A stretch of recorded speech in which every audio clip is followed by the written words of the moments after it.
Já, ég ætla að fara eins yfir hvað maður á að gera ef að hljóðneminn virkar ekki í tíma eða heyrist ekki hljóð. Það fyrsta sem maður vill vera vissum að maður sé að nota Google Chrome.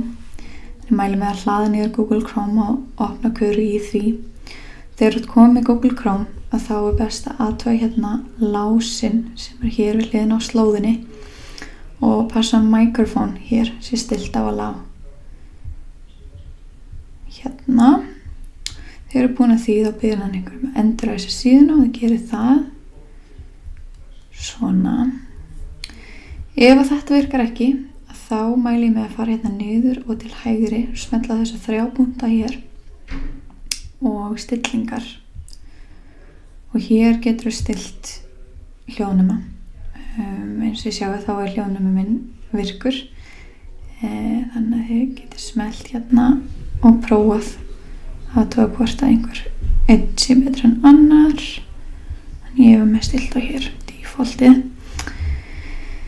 Ef þetta virkar ekki þá gott að fara í tölvustillingarnar. Þá farið hérna niður í Windows takkan og smellið á stillingar hér. Þá opnast þessi gluggi hérna og þið smellið á privacy og hér til vinstri microphone. Og það þrennt sem á athuga hér. Það þá í fyrsta lagi microphone access for this device is on. Það að bara tölvan megi nota hljóðnemann. Þannig passa það sé kveikt að þessu með því að smetla á change hérna. Svo í öðru lagi að apps forrit geta nota hljóðnemann, afsakið. Þannig að smetla hér þannig að þetta sé on. Og svo alveg neðast hér allow desktop apps to access your microphone. Passa að það sé kveikt að því líka. Þegar þið eru búin að athuga þetta, þá gott að fara aftur inn í tíman og endurræsa með Ctrl og F5. Og það hreinsar út kökur og alls konar sem getur verið að trufla í þessu. Ef að þetta virkar ekki, þá viltu vera vissum að Chrome vafrinn ykkar sé uppfærður, sé í nýjustu uppfærslu.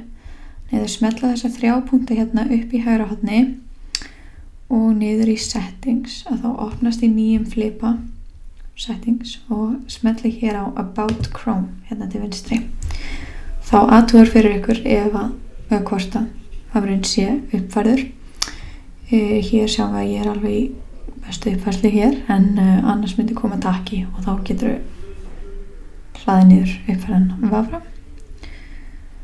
Og þetta ætti að leysa 99% vandamála en ef þetta ennþá ekki að ganga þá mæli ég með að hafa samband við okkur hérna í bláa kassanum hér eða bláa tólinu og við getum hjálpað hér. Það ýmislegt sem getur spilað inn í en við getum að hjálpa ykkur að finna lausn að þessu.